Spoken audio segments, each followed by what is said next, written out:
2024 లేదా 25లో డిగ్రీ లేదా బీటెక్ చదివారా? సాఫ్ట్‌వేర్ జాబ్ కోసం ఎదురు చూస్తున్నారా? అయితే కోడ్ జ్ఞాన్ 100 డేస్ కోర్సులో చేరండి. జాబ్ సాధించండి.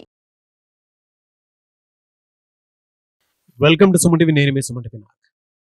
అప్పు తీసుకున్న వ్యక్తి తప్పించుకు తిరుగుతుంటే లీగల్‌గా మనం చూసుకుంటే ఎలాంటి చట్టాలు వర్తిస్తాయి అనేది ఈరోజు మనతో పాటు హైకోర్టు అడ్వకేట్ అలగిరి రవీంద్రనాథ్ గారు ఉన్నారు. అది వారి మాట్లాడి తెలుసుకుందాం. Hello sir. హాయ్ అండి నాగరాజు గారు. అప్పిచ్చేసిన తర్వాత కొంతమంది ఏంటంటే తీసుకున్నటువంటి వ్యక్తి తప్పించుకు తిరుగుతూ ఉంటారనమాట. మనకేవో అవసరాలు ఉంటాయి. ఆ డబ్బు మీద మనకు మమకారం పోదు. కష్టపడి సంపాదించింది వేరే వాళ్ళకి ఇస్తాము. దాన్ని తిరిగి ఎలా అయినా సరే తెచ్చుకోవాలని చెప్పేసి మనకు అనిపిస్తూ ఉంటుంది. ఎందుకంటే అది కష్టం ఊరికే రాదు కదా! క్షణాల్లో ప్రతిసారి ప్రతి చోట అడగడానికని వెళ్తే తప్పించుకొని తిరుగుతూ ఉంటారు.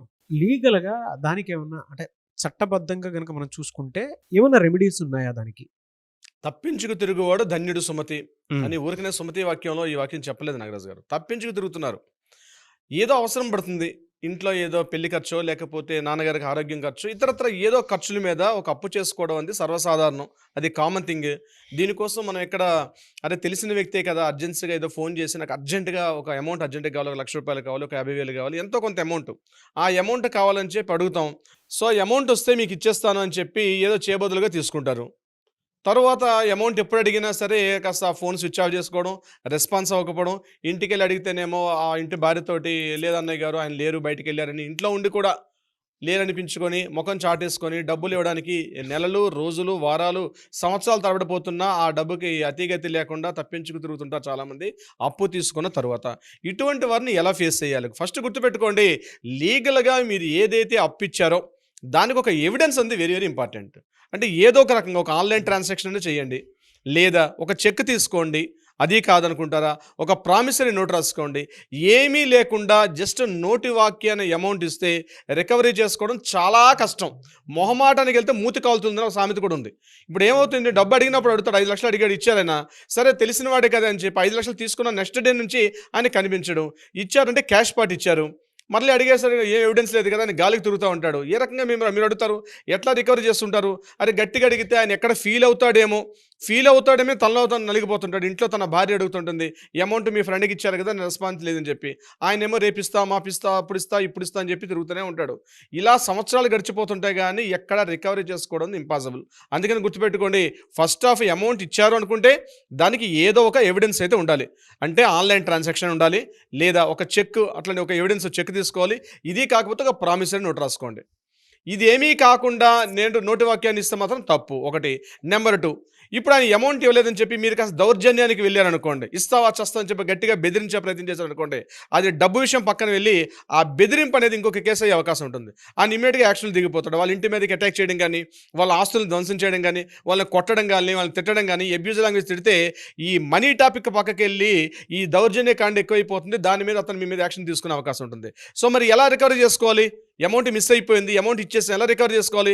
దీనికి ఒకటే మార్గం, ఒకటి గుర్తుపెట్టుకోండి. మీ దగ్గర ఎవిడెన్స్ ఉంటే, మీరు అమౌంట్ ఇచ్చినట్టుగా ఏదైనా ఎవిడెన్స్ ఉంటే ఇమ్మీడియట్గా మీరు దగ్గరలో ఉన్నటువంటి ఒక అడ్వకేట్ని సంప్రదించండి.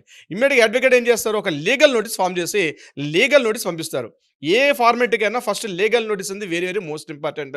ఎందుకంటే ఆయన ఒక అనుభవజ్ఞుడు, ఒక అడ్వకేట్ కాబట్టి లీగల్ నోటీస్ పంపిస్తారు. నా దగ్గర పలానా అమౌంట్ తీసుకున్నాం, విత్ ఇన్ ద అమౌంట్ ఇవ్వకపోతే ఈ సో అండ్ సో సెక్షన్స్ ప్రకారం, సో అండ్ సో దీని ప్రకారం మీ ఆస్తులను జప్తు చేస్తావనో, లేకపోతే నీ దగ్గర రికవరీ సూట్ వేస్తావనో, లేకపోతే నీకు ఏదైతే శాలరీ వస్తుందో ఆ శాలరీ విషయం మీద మేము నువ్వు ఎక్కడైతే పనిచేస్తున్నావో ఆ సంస్థ మీద మేము ఆ అమౌంట్ పేమెంట్ స్టాప్ చేయమని చెప్పి తీసుకునే అధికారం మాకుంది, ఎందుకు ఇవ్వట్లేదని చెప్పి లీగల్ నోటీస్ ఒక అడ్వకేట్ కంపల్సరీ పంపిస్తారు. అడ్వకేట్ లీగల్ నోటీస్ పంపించిన తర్వాత అందులో టైం మెన్షన్ చేస్తారు. ఒక 15 డేసా 30 డేసా టైం అని. మినిమం మ్యాక్సిమం ఒక 30 డేస్ వరకు మనం టైం ఇందులో మెన్షన్ చేస్తాం. 30 డేస్ తర్వాత కూడా ఆయన లీగల్ నోటీస్కి రిప్లై కాలేదు, రిప్లై నోటీస్ ఇవ్వకపోతే నెక్స్ట్ చేయాల్సిన ఇమ్మీడియట్ పని ఏంటంటే దగ్గరలో ఉన్నటువంటి ఒక పోలీస్ స్టేషన్కి వెళ్తే పోలీసులు ఈ కేసును ఫైల్ చేయరు. ఇమ్మీడియట్గా పోలీసు ఎట్టి పరిస్థితుల్లో కూడా కేసు ఫైల్ చేయరు. బికాజ్ ఇది సివిల్ మ్యాటర్ కాబట్టి పోలీసులు టేకప్ చేయరు. మీరు ఏమైనా కోర్టులో చూసుకోండి సార్ అంటాడు ఆయన. కోర్టులో చూసుకోవాలంటే ఎక్కడ కోర్టుకి వెళ్ళాలమ్మో, కోర్టు ఎప్పుడు ఫైల్ చేయాలో, ఎలా వస్తుందో ఏంటో, దీనికి భయపడాల్సిన అవసరం కూడా లేదు. మీరు ఒకవేళ సీనియర్ సిటిజన్స్ అయితే, ఒక ఏజ్డ్ పర్సన్ అయితే ఇమ్మీడియట్గా ఒక లెటర్ డ్రాఫ్ట్ చేయండి. ఒక ఆర్డీఓ గారికో లేకపోతే కలెక్టర్ గారికో డైరెక్ట్గా అప్లై చేయండి. అది ఆప్షన్ కూడా ఉంది మీకు. యాజ్ ఎ సీనియర్ సిటిజన్‌గా యూ హ్యావ్ ఎ రైట్. డైరెక్ట్‌గా మీరు ఒక కలెక్టర్ గారికి ఒక అప్లికేషన్ పెట్టండి. సార్ ఇట్లా సో అండ్ సో అమౌంట్ నన్ను ఏజ్డ్ పర్సన్ నన్ను ఈ రకంగా ఇబ్బంది పెడుతున్నాడు. ఆయన అమౌంట్ ఇవ్వట్లేదని చెప్పి డైరెక్ట్‌గా ఆర్‌డీఓకి ఇవ్వచ్చు, లేకపోతే కలెక్టర్ గారికి ఇవ్వచ్చు. అది సీనియర్ సిటిజన్స్ అయితే. లేదు మీరు సీనియర్ సిటిజన్స్ కాదు. అటువంటి సందర్భంలో చేయాల్సింది అంటే రికవరీ సూట్ అంటారు, లేదా సిపిసి సూట్ అంటారు. దాని సెక్షన్ 37 ప్రకారం మీరు కోర్టులో కేసు ఫైల్ చేసుకోవచ్చు. సో అండ్ సో అమౌంట్ నేను ఇచ్చాను, ఆయన అమౌంట్ ఇవ్వట్లేదని చెప్పేసి. అది బెంచ్ మీదకి రావడం చాలా టైం పడుతుంది కాబట్టి అర్జెన్సీ పిటిషన్‌గా మీరు మాట్లాడి, మీ అడ్వకేట్‌తో మాట్లాడి అర్జెన్సీ పిటిషన్ అని చెప్పి బెంచ్ మీదకి తొందరగా వచ్చి ఏర్పాటు చేస్తే ఇమ్మీడియట్‌గా కోర్టు ఆ వ్యక్తికి సమన్లు పంపిస్తుంది. అమౌంట్ తొందరగా పంపించమని చెప్పి. లేదు మీ దగ్గర చెక్ ఉంది, ఇన్స్ట్రుమెంట్ ఉంది. సో ఎన్ఐ యాక్ట్ ప్రకారం 138 ఎన్ఐ యాక్ట్ ప్రకారం ఆ చెక్‌ని బ్యాంకులో ప్రెజెంట్ చేయండి. బ్యాంకులో ప్రెజెంట్ చేసిన 30 డేస్ వరకు మీకు టైం ఉంటుంది. ఆ 30 డేస్‌లో కూడా మీకు ఆయన రెస్పాండ్ కాకపోతే అప్పుడు లీగల్ నోటీస్ పంపిస్తారు. ఇంకొక 15 డేస్ టైం ఉంటుంది. ఓవరాల్‌గా మొత్తం 45 డేస్ టైం ఉంటుంది. ఒక చెక్ బౌన్స్ అయిన డేట్ నుంచి 45 డేస్ వరకు టైం ఉంటుంది. 45 డేస్‌లో కూడా ఆయన రెస్పాండ్ కాకపోతే ఇమ్మీడియట్‌గా మీరు సెక్షన్ ఎన్ఐ యాక్ట్ అంటారు దీన్ని, నెగోషియబుల్ ఇన్స్ట్రుమెంట్ యాక్ట్ అని సెక్షన్ 138 ఆ యాక్ట్ ప్రకారం కోర్టులో ఫైల్ చేయొచ్చు. మీ యొక్క అమౌంట్‌ని రికవర్ చేసుకునే అవకాశం కూడా ఉంటుంది. ఇది కూడా కాకుండా ఐపీసీ 420 చీటింగ్ కేసును కూడా మీరు ఫైల్ చేసే అవకాశం కూడా ఉంటుంది. మీరు అమౌంట్ తీసుకున్నారు, అమౌంట్ ఇవ్వలేదు కాబట్టి ఆయన ఇస్తానని మాట అనేక సార్లు మాట్లాడారు. మీరు వాట్సాప్ మెసేజ్‌లు, కాల్ రికార్డింగ్స్ మీరన్నీ కూడా ఎవిడెన్స్ పెట్టుకోగలిగితే ఆయన మీతో మాట్లాడిన ఈ డిస్కషన్ అంతా కూడా రికార్డ్ అయి ఉంటుంది. అది మీరు కోర్టులో ఎవిడెన్స్‌గా చూపించి చీటింగ్ చేశాడని మీరు చూపించగలిగితే అప్ టు 3.5 ఇయర్స్ వరకు జైలు శిక్ష పడే అవకాశం ఉంటుంది. అది కాకుండా అమౌంట్ పెద్ద మొత్తంలో ఉంటే ఆయనకి సంబంధించిన ప్రాపర్టీస్ ఏమైనా ఉంటే ఆ ప్రాపర్టీస్‌ని కూడా కోర్టు జప్తులోకి తీసుకునే అవకాశం కూడా ఉంటుంది. సో చిన్న మొత్తం, పెద్ద మొత్తం అని కాదు, మీకు లీగల్‌గా చట్టాలనేవి మీకు ఎప్పుడు కూడా హక్కు ఉంటుంది. వాటిని తెలుసుకోవాల్సిన అవసరం కూడా ఉంది. ఒకవేళ మీ దగ్గర ప్రామిసరీ నోట్ ఉంది, ప్రామిసరీ నోట్ అయితే అది ఇంకా చాలా, అది కూడా ఎన్ఐ యాక్ట్ కిందకి వస్తుంది. ప్రామిసరీ నోట్ కూడా దాన్ని ఫెయిల్ అయితే అప్ టు 3.5 ఇయర్స్ నుంచి అప్ టు 7 ఇయర్స్ వరకు కూడా శిక్ష పడే కాలం ఉంటుంది. కాబట్టి ఏదైనా అమౌంట్ మీరు చేయబదులుగా కావచ్చు, ఇతరత్ర ఏదైనా అవకాశాలు, ఏదైనా అవసరం నిమిత్తం అమౌంట్ ఇస్తే అమౌంట్ అతను ఇవ్వకపోతే మీరు దానికి కావాల్సినటువంటి అన్ని కూడా రాసుకోవాల్సిన అవసరం ఉంటుంది. కానీ కొన్ని సందర్భాల్లో కొంతమంది దళారులు ఏం చేస్తారంటే ఈ అమౌంట్ ఇచ్చి మైక్రో ఫైనాన్స్ లాంటి సంస్థలు రూపాయికి ₹10 వడ్డీ పెట్టి ₹10 వడ్డీ ఇస్తావా ఇవ్వని చెప్పి బలవంతంగా వాళ్ళ ఆస్తుల మీదకి వెళ్ళి, ఇంటి మీదకి వెళ్ళి దౌర్జన్యం చేసి, వాళ్ళ ఇంట్లోకి వెళ్ళి వాళ్ళ ఆడపిల్లల మీద వాళ్ళ ఫోన్స్ తీసుకొని వాళ్ళని రుబాబు చేయడం, అంటే దాదాగిరి చేయడం, ఇట్లాంటివన్నీ చేస్తే వాటి మీద అమౌంట్ కన్నా మించి ఆ సెక్షన్స్ పడే అవకాశం ఉంటుంది. తప్పనిసరిగా గుర్తుపెట్టుకోవాల్సింది. ఇలా ప్రతిసారి ప్రతి చోట అంటే ఏదో ఒక సందర్భంలో ఎవరో ఒకరు రెగ్యులర్ ఫేస్ చేస్తూ ఉండేటువంటి ప్రాబ్లమ్స్ అనేది. అటువంటి వాళ్ళు మిమ్మల్ని అప్రోచ్ అవ్వాలంటే ప్రాసెస్ ఏంటి?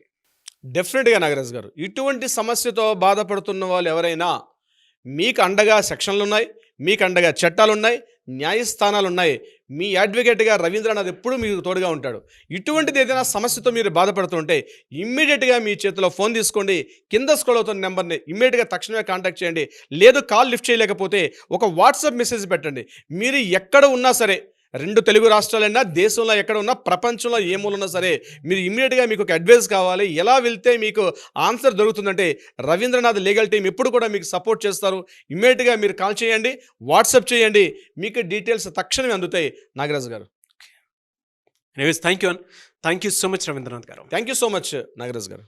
చూశారు కదా వీడియో. ఈ వీడియోపై మీ అభిప్రాయాన్ని కమెంట్ బాక్స్లో పోస్ట్ చేయండి. ముఖ్యంగా మీరు కనుక సమస్య ఏదున్నా సరే చట్టబద్ధంగా వెళ్ళాలి అనుకునేటప్పుడు స్క్రీన్ మీద మీకు అలగరి రవీంద్రనాథ్ గారు, హైకోర్టు అడ్వకేట్ కాంటాక్ట్ నెంబర్ కనిపిస్తుంది. దాన్ని మీరు కాల్ ఆర్ మెసేజ్ వాట్సాప్ చేసి అపాయింట్మెంట్ బుక్ చేసుకోండి. ఈ వీడియో లైక్ చేయండి, షేర్ మాత్రం తప్పకుండా చేయండి. ఇలాంటి మరిన్ని వీడియోస్ కోసం మా ఛానల్ ఫాలో అవ్వండి. Thank you. సుమన్ టీవీలో మీ పర్సనల్ అండ్ బిజినెస్ ప్రమోషన్స్ కోసం కింది నెంబర్కి కాంటాక్ట్ చేయండి.